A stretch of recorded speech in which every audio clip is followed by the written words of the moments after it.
Assalamualaikum warahmatullahi wabarakatuh. Waalaikumsalam. Di sini kita masuk pada format laporan penelitian. Di sini yang kita bahas adalah format laporan penelitian kuantitatif.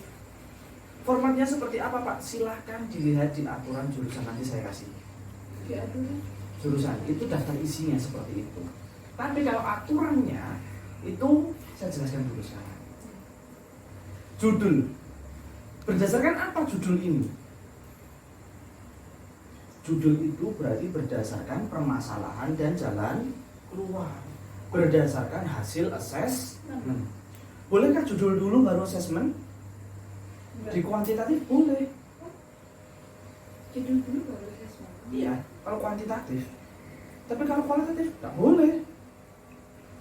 Kok bisa, Pak? Karena penelitian kuantitatif itu bertujuan untuk meng-cross check kembali. Berarti apa? Sebelum kita menarik judul berarti kita harus baca literatur.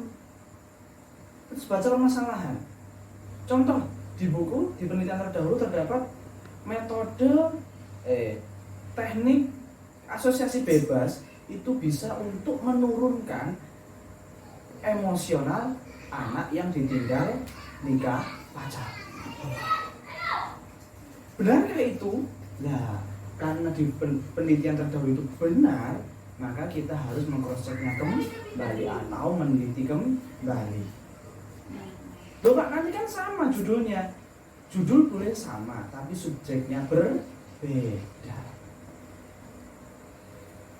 Judulnya sama, variabel X-nya sama, tapi lokasinya berbeda, maka judul itu sudah dikatakan berbeda. Judul sama, lokasi sama, tapi sasarannya berbeda, maka sudah dikatakan dia berbeda. Jadi, kalau judul itu nggak lepas dari variabel X dan variabel Y. Ingat, kuantitatif itu kita masuk dengan ketidaktahuan sama sekali. Contoh, kita mau meneliti tentang anak agresif. Jadi langkah kita itu apa? Kita bikin blueprint dulu agresif, bikin angket agresif, baru kita sebar. Maka di sana ada random sampling, ada sistematik sampling, ada purposive sampling. Kita sebar angket dulu. Loh, Pak, kok sebar angket dulu? Iya, permasalahan dulu yang ditemukan. Permasalahan, baru jalan keluar, barulah kita lakukan proses assessment. Jadi intinya judul ini berasal dari mana? Teori. Sekarang gini logikanya. Orang kalau bekerja pegang uang enggak? Enggak. Habis bekerja dia dapat uang enggak? Dapat. Logikanya kan dapat. Iya. Ada teori juga yang mengatakan dia dapat. Akhirnya apa? Kita sebar angket kepada para karyawan. Benar enggak kalau dia habis bekerja dia itu mendapatkan uang atau gaji? Iya kan? Baru kita cross check. Nah, uang ini kan otomatis kalau dengan biaya hidup ya bisa digeruskan. Kira-kira dengan gaji sekian itu masih bisa nge-save apa tidak? Nah, berarti judul kita apa?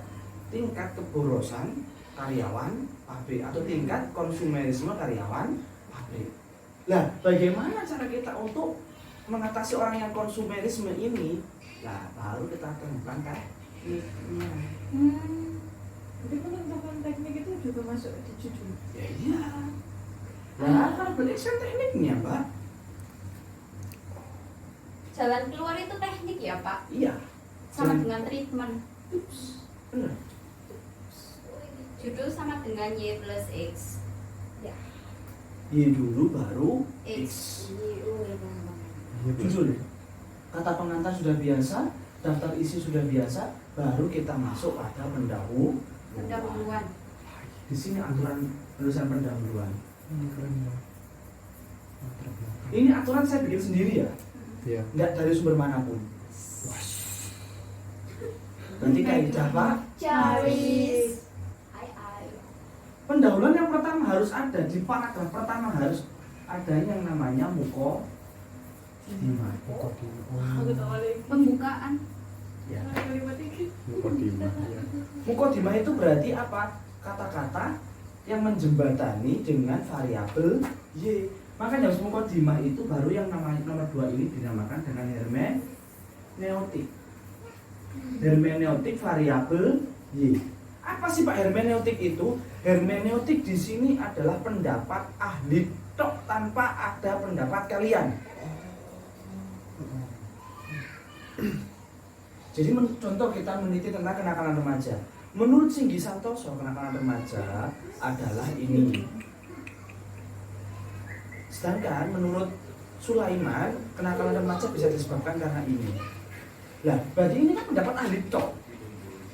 Jadi hermeneutik di sini tuh nggak melulu pada pengertian, tapi juga sebab dan akibatnya. Tapi di sini berdasarkan pendapat ahli, bukan pendapat kalian ataupun fenomena yang kalian dapatkan. Berapa Pak minimal pendapat ahlinya? Maaf, saya batasi minimal 5 ahli. Oke. Oke. Baru masuk yang ketiga, di sini adalah fenomena. Nah, fenomena di sini ini adalah apa isinya? Hasil asesmen kalian. Dek, jangan nulis dulu ya. Perhatikan saya aja. Tak terus lagi kok. Nggak bisa Pak, saya audio visual. Ya kok dulu enggak dalam video ini. Ya. Di sini fenomena. Maksudnya fenomena di sini apa sih? Fenomena itu adalah hasil asesmenmu. Sampai masih tahu inti masalah sampai dampak terkecilnya kemarin? Yo itu sih sampai ceritakan di sini. Oh. Di sini adalah hasil asesmen. Jadi apa? Inti masalah. Jadi apa? Yang ditulis di fenomena ini adalah inti masalah sama dampak-dampaknya semuanya. Makanya kemarin sampai saya suruh untuk buat seperti jaring-jaring metamorfosis.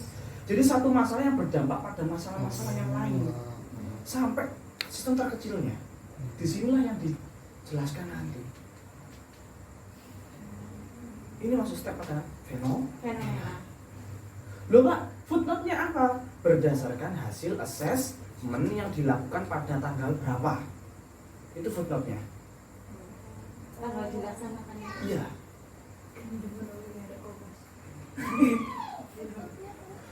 Ya, baru yang keempat di sini masuk pada pendapat umum. Loh Pak, ini habis hermeneutika tadi pendapat ahli.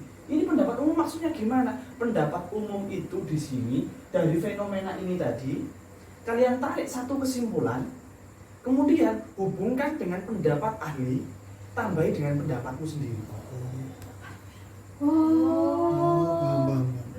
Oh iya. Ya. Di sini jadi apa pendapat umum itu? Banding. Dari fenomena ditambah dengan pendapat ahli ditambah dengan pendapat sendiri. Oke, itu namanya pendapat umum.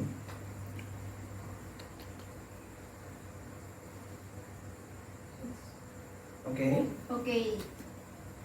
Terus setelah pendapat umum, step nomor 5 yaitu kalian simpulkan. Sama hubungkan dengan jalan keluar atau variabel Y. X Loh, jalan keluar. Oh ya, X treatment. treatment. Hubungan dengan variabel X atau jalan variabel X. Jalan X. Ya.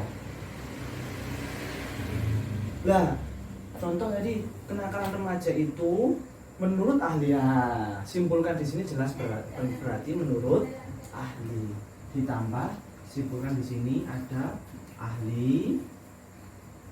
Menurut Singgi Santoso, kenakalan remaja itu bisa direduksi dengan menggunakan teknik contoh token ekonomi. Nah, baru masuk bahasa nomor 6 di sini adalah hermeneutik variabel X. Jadi token ekonomi.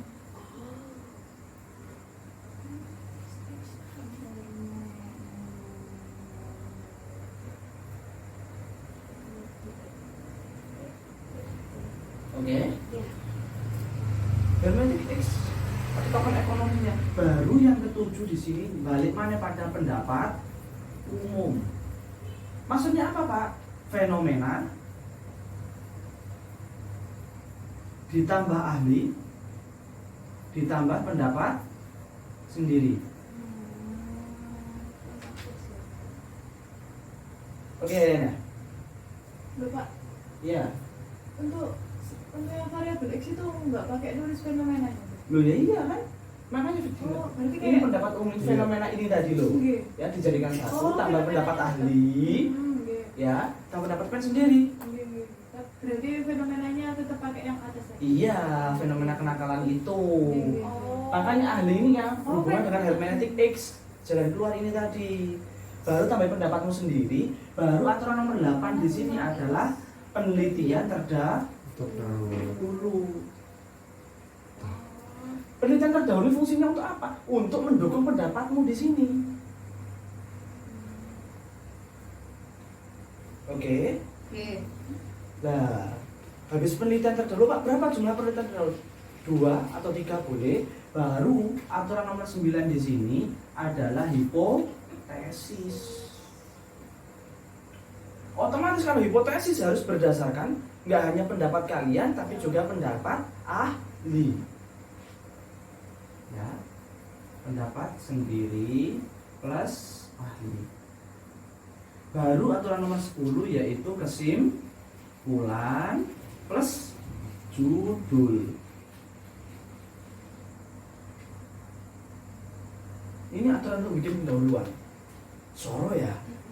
Tapi apa? Step by step. Kalau sampai urut dari atas enak, ketemu nanti di sini. Bahasanya enak. Untuk yang kesimpulannya itu gimana Pak contohnya? Kesimpulan berarti berdasarkan pembahasan di atas dapat ditarik kesimpulan bahwasannya kenakalan remaja bisa direduksi dengan menggunakan teknik token ekonomi. Oleh karena itu dalam penelitian ini Nulis, menarik. nah oke bisa kan? Baru setelah di sini masuk pada rumusan masalah. Lah, apa sih rumusan masalah itu? Rumusan masalah di sini adalah hal yang akan kita jawab atau pertanyaan yang akan menjawab hasil penelitian kita. Jelas, kalau kuantitatif berarti menemukan dulu kan masalah. Iya. Contoh, apa sih malas belajar itu? Baru yang kedua, bagaimana pengaruh malas belajar terhadap bagaimana pengaruh token ekonomi terhadap malas belajar. Baru yang ketiga, bagaimana Bapak. pengaruh sama dampak beda loh ya. Kalau pengaruh ini angka, kalau dampak di sini berarti perbuatan. Pengaruh kok ang? Pengaruh kan nanti berhubungan dengan hasil analisis data, Mbak. Uji pengaruh Rek. Oh, Uji dampak kan nggak ada. oke. Kalau pengaruh kan berarti berdasarkan angka. Nggih, Kalau nggih. dampak berarti berdasarkan perilaku. Kesikapnya itu betul Pak? Ya. Oh, pengaruh diangkakan itu bisa. Mm-mm. Oh, seberapa efektifnya? Iya. Apakah berpengaruh teknik ini jika diberikan Nah. pada masalah? Oke. Paham. Nah terus Pak untuk judul, apakah judul kuantitatif itu boleh langsung efektif? Nggak boleh jawabannya. Dia mengatakan efektif itu ketika sudah ada yang meneliti tentang pengaruh. Jadi penelitian itu alurnya apa? Pertama penerapan dulu kualitatif, baru masuk pada pengaruh kuantitatif, baru masuk pada efektivitas. Lo kan sudah tahu di sana sudah diadakan penelitian, makanya kan ada penelitian yang update. Tempatnya sama, judulnya sama, tapi waktunya berbeda. Beda. Baru boleh menggunakan efektivitas. Oh. Jadi gak anggar langsung bikin efektivitas, udah. Iya, Pak. Alhamdulillah. nggak Pengaruh, apa itu peningkatan, penurunan itu sebanding, sejalan. Tapi kalau efektivitas berarti dia sudah ada yang meneliti tentang pengaruh, dari di tempat yang sama. Pengaruh dan kawan-kawan tadi itu pengaruh peningkatan penurunan di tempat yang sama tapi waktunya berbeda. Itu tidak boleh Pak. Makanya di sini ketika saya langsung menggunakan efektivitas, boleh Pak? Saya nggak setuju. Kenapa? Dari mana saya mengatakan efektif? Nggak boleh. Kan ada indikator yang mengatakan efektif itu. Oh. Berarti kan treatment itu amat sangat mudah untuk dilakukan. Oke ya. Masalah tujuan penelitian jelas, metode penelitian jelas, pengolahan data biasa kan sudah tahu tadi. Nggih. Lampiran jelas, apapun Kalau data dari itu. hasil penelitian dulu Pak. Mana? Hasil pengolahan, hasil penelitian, terus ringkasan, referensi Oh, lampiran. gitu. Pengolahan analisis data. Pengolahan analisis data kan tadi itu menjawab tentang ini loh, pengaruh rumusan masalah yang nomor 2. Jadi masalah yang pertama itu bahas tentang masalah. Apa? Yang kedua bahas tentang pengaruh atau peningkatan atau penurunan. Yang ketiga baru bahas tentang Dampak. Kalau saya salah mau diluruskan. Pengaruh sama tadi. Jadi ini masalahnya dulu apa? Kita jelaskan di sana. Baru pengaruhnya seperti apa? Dampaknya seperti apa? Tapi nanti masuk ke Nah, hasil penelitian pembahasan di sini. Iya kan? Loh Pak, hasil penelitian pembahasan itu apa? Meneliti tentang nomor 2 dan dampak sikapnya nomor 3. Berarti apa Pak? Ringkasan di sini itu sama dengan rumusan masalah. Kenapa? Yang menjawab. Oh. Kalau di sini ada 3 poin, berarti apa itu kesimpulannya nanti ada 3 paragraf. Yang paragraf pertama menjelaskan tentang masalah, paragraf kedua tentang pengaruh, paragraf ketiga dampaknya. tadi paragraf. Iya. Kenapa? Kesimpulan itu berdasarkan ini rumusan masalah. Iya betul. Yes of course. Itu kesimpulan ya Pak berarti. Iya. Bukan ringkasan. Kesimpulan. Referensi jelas, lampiran jelas. Lah, abstrak. Abstrak itu Pak. Iya apa Pak? Ah iya. Abstrak itu hampir sama seperti kesimpulan. Bedanya Yang membedakan ada clue di bawahnya. clue. Kayak keyword. Iya. Oh alah. Ya, Si jurnal. Iya. Bahasa Inggris. Iya, tapi apa? Di sini lebih ringkas. Tadi yang pengaruh nomor 2 ini kan bahasanya lebih diringkas dikit. Sama dampaknya pun sama diringkas dikit. Mungkin kalau abstrak itu cukup 1 paragraf atau 2 paragraf cukup. Kayak sinopsis gitu pada Iya. halaman terakhir. Benar. Bagaimana cara menyusunnya, Pak? Menyusunnya yang pertama tetap seperti ini. Seperti rumusan masalah itu. Itu abstrak ditaruh di mana? Apa? Awal. Abstrak kan awal. Awal, Mbak. awal paling awal. Ini ada nggak di laporan? Ada. Habis ini tak kasih format laporannya. Gimana Pak nyusun abstrak? Hampir sama seperti itu. Seperti Seperti kesimpulan, Tapi disingkat. cuma lebih disingkat. Tapi itu yang Jadi apa? Masalah hasilnya berapa, angkanya, ya. Habis itu baca angkanya gimana loh? interpretasi Dari angka kita tadi. analisis datanya. Iya, 1 kalimat, baru dampak, baru keyword, selesai. Ini nggak usah terlalu banyak. Oke, aku butuh melihat. Salah hasil angka interpretasi dampak. Masalah interpretasi dampak keyword. Iya, baru keyword, selesai. Berarti sebelum kita nyusun abstrak kita harus tahu keywordnya itu apa dulu. Keyword kan jelas mbak, variable x dan y. Oh. Oh, Keyword itu x dan y. Ya Allah, Jangan tetap aneh-aneh. judul. Token ekonomi kenakalan remaja itu Iya, keywordnya. Iya. Judul. Ya Allah. Token ekonomi koma. Token ekonomi, kenakalan remaja. Udah. Udah. Iya. Kalau nggak dikasih kata dan itu Gak apa-apa. Abstrak itu harus bahasa Inggris. Cilwi dan Lea. nggak kan Pak ya? LC. Tambah D. LCG. Iya Pak, abstrak nggak harus pakai bahasa Inggris kan Pak? Nggak harus. Duh, Oh. aturan maaf ya, kalau di UIN Malang itu Pak 2 bahasa. di bahasa Inggris Kan ada bahasa Indonesia. Wow, ada. Namai. Oke. Yung kindle punduk. Assalamualaikum Kak Oleh. Ya, Ya, kan? Pak, yang ditulis di bab 4 itu apa di penelitian kuantitatif? Udah tutup babnya. Sabar. Oke. Oke, ada Ini tadi kan pendahuluan ya. Pendahuluan. Di bab 1 kan tadi yang dibahas ada variabel Y dulu. Bukan variabel X dulu loh ya. Di pendahuluan ini. Jadi masalahnya yang dibahas di sini itu Januari. Oh iya. Iya. Di bab 2 kajian teori Iya, itu dulu. yang dibahas itu adalah X dulu. Oh, teori X dulu. Bab satu itu pendahuluan. Iya, bab 2 itu X dulu. Baru Y. Yang B itu Y. Lah, yang C itu hubungan X dan Y. Berdasarkan apa? Yang C itu berdasarkan pendapat ahli dan pendapat kalian sendiri. Jadi uji asumsi kalian sendiri. Asumsi itu kok bisa token ekonomi itu bisa berpengaruh terhadap agresivitas siswa. Menurut kamu kenapa? Jadi pendapat lebih hampir sama seperti pendapat umum kenapa kan? Oh iya. SPOK diperlukan. Oke. Ya, tapi apa lebih dijabarkan? Pak Bandi Iya, lagi, Pak Bandi Terima lagi. kasih Pak Bandi.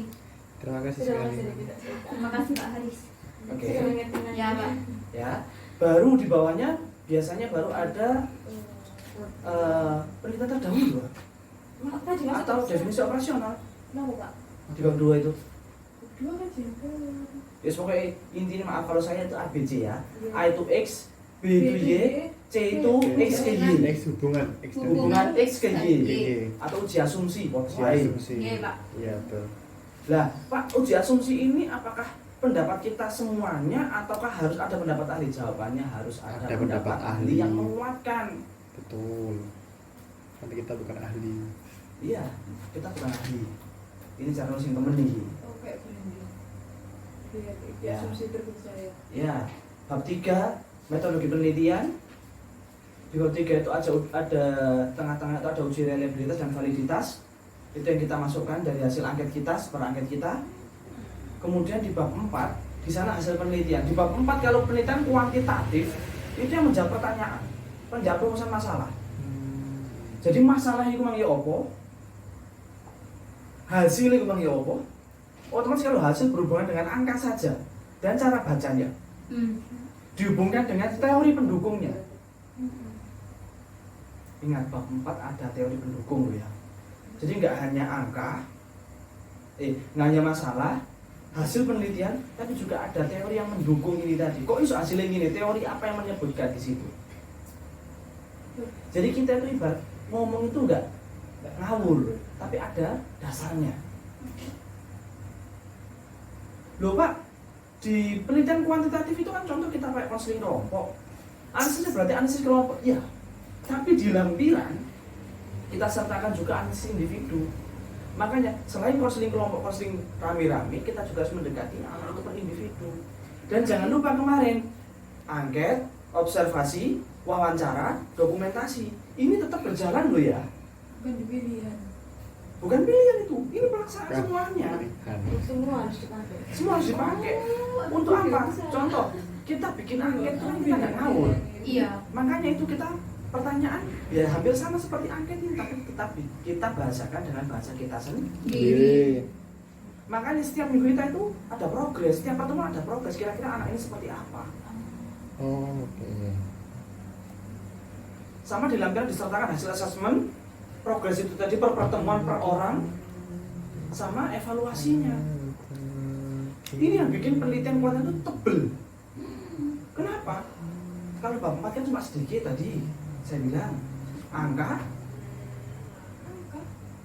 Iya kan? pengaruhnya kan angka tadi, interpretasinya seperti apa, dampaknya seperti apa, baru bab 5 kesimpulan. Sing tebel malah lampiran. Saya dulu maaf, ngerjain tesis saya bab 1 sampai bab 5 itu sekitar 72 kalau 74 halaman. Tapi lampirannya 200 halaman. Kenapa di lampiran itu terdapat maaf dari awal? Print. Angket, hasil, SP, SS. SPU. Habis itu baru hasil assessment. Habis hasil assessment baru per pertemuan per orang. Progresnya seperti apa? Baru hasil evaluasi. Otomatis apa? Kita harus juga ke signifikan. Ada. Lali rek. Wow. Sim. Makanya penelitian kalau kuantitatif itu, maaf ya, saya lupa pakarnya siapa. Terus kaidah saya aja wis. Minimal dilakukan selama 6 bulan kuantitatif itu. Kalau kual kan juga lama, Pak. Kual itu minimal 1 tahun. 1 tahun. 1 tahun. Minimal ya. 10 tahun kok. 1 tahun. Berarti apa kalau anak-anak itu kan sulapan, Sulapan? Ini kita sulapan ya, Pak? Enggak. semi. Semi sulap. Semi simulankit. Cuma dikasih waktu seminggu gitu ya. Semi. Ini kan cuma praktis, latihan. Praktis, Mek. Nanti kalau skripsi enggak. Ya. Kan di bab 4 kan ada interpretasi, terus teori yang mendukung dari hasil interpretasi tersebut. Nah, teori yang mendukung ini kita ambil yang kita sudah bahas dari bab sebelumnya, itu berapa? Tetap 5 atau pilih salah satu? Sampean pilih 1 atau 2 teori yang sesuai dengan interpretasi kalian. Pak, untuk bab 4 itu judulnya apa, Pak? Hasil penelitian.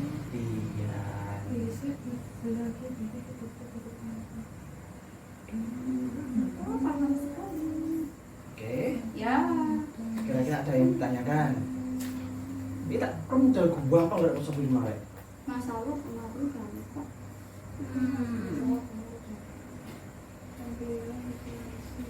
Pak, Ya. kan di pendahuluan ini kan mukodimah sampai kesimpulan dan penguatan dari judul sendiri. Nah, ini terhitung dari A sampai J. Mungkin kira-kira ada 10-an. 10. Nggih, 10 nggih. Nah, itu harus lengkap semua atau kita bisa pilih salah satu atau harus sistematis? Lengkap. Ini kan sistematis yang saya bikin sendiri. Oh, baik dah, Pak. Lengkap Kalau sampai- sistematis. Iya. Kalau sampai maaf membuat aturan sendiri, maaf ya, pasti bahasanya itu belepotan. Nanti kita juga yang merakis ya. Lah kan itu mana? Oh, geng. Hasilnya ini nanti. Lah kan itu mana? Geng. Semangat Nindi ya. Semangat Nindi, semangat Nindi. Semangat nih. Ya Allah, semoga ini cepat lekas ketemu jodoh. Ya Allah, gimana Sah. Pak Haris. Ya berarti Ya. kan biasanya kalau dalam pendahuluan itu untuk poin hipotesis sama poin rumusan masalah kan dipisah. Nah, untuk menurut sistematisnya sampean ini gimana, Loh, Pak? hipotesis di sini, Oke. hipotesis ini masuk susunan di pendahuluan. Kalau hipotesis di bawah nanti ya tetap kan Pak. tulis. Pak, saya mau tanya. Ya, Dulu kan di kelas kan pernah itu nggak sama yang suruh buat pendahuluan yang atas belakang. ya. Nah, apakah ini sama dengan itu? Ya, ini jawabannya. Berarti yang kemarin itu lanjutannya itu yang berdua ya ini. Terus yang kedua itu gini, kan kemarin di semester atasnya kita kan ada mbak-mbak yang dengan aja. Apakah juga sama seperti ini Iya. metodenya? Iya. Makanya ini kaidah yang saya bikin sendiri. Kenapa? Saya mikir dengan bagaimana cara memudahkan mahasiswa agar terus pendahuluan ini nggak bulat-bulat lagi dari atas. Oh ya, habis atas ini permasalahan, di bawah nanti muncul mana? Bingung. 10. Berarti total pendahuluan itu ada 10 paragraf, Pak. Minimal 10 paragraf. Minimal itu. Memperjelas lagi. Berarti untuk rumusan masalah itu nanti di bab pendahuluan itu dibagi poin sendiri. Kayak misalnya ini kan A latar belakang ini segini ya, 1 Iya. sampai 10. Iya. Jadi terus B rumusan masalah Iya. itu. Heeh. Oh, gitu. C hipotesis. Oh, hipotesis. Latar Tujuan masalah apa hipotesis? Nah, itu. Iya. Wis belum mari kita kirim. Oh, udah ada formatnya. Oh. Iya. Loh, berarti latar belakang masuk, Dek, Pak. Pendahuluan satu, pendahuluannya. Pendahuluan mau. Mm-mm. Oh, biasa. Bakso. Nggak ada minimal lah. Apa? Nggak ada minimal mbak. Tidak ada minimal. Yang penting Ya. Nah, kalau kita menggunakan kaidah dari kuliah saya di pasca dulu, maaf ya. Di bab 2, itu bukan menjelaskan variabel X dulu baru Y, enggak. Tapi X langsung ke Y. Treatment ke masalah. Iya, langsung di sana. Kenapa kita nggak bertele-tele? Wow, kok bisa? Loh, kok bisa? Kenapa? Karena kita semua sudah ahli. Oh iya. Oke. Oh iya, oke. Oke. Kamu bisa apa? Betul, langsung. Iya sih. Nah kalau kita ini kan dari awal, Iya sih. Iya Pak. tak giring sih lah. Gitu. Iya betul. Iya, Pak. Pak. Makasih, Siap. Pak. Amin. Sami-sami, sami rawon, sami soto. Saya bisa Kering. Ada yang tanyakan lagi? Sudah? Langsung. Wes, Maria, makasih. Selamat belajar. Dadah.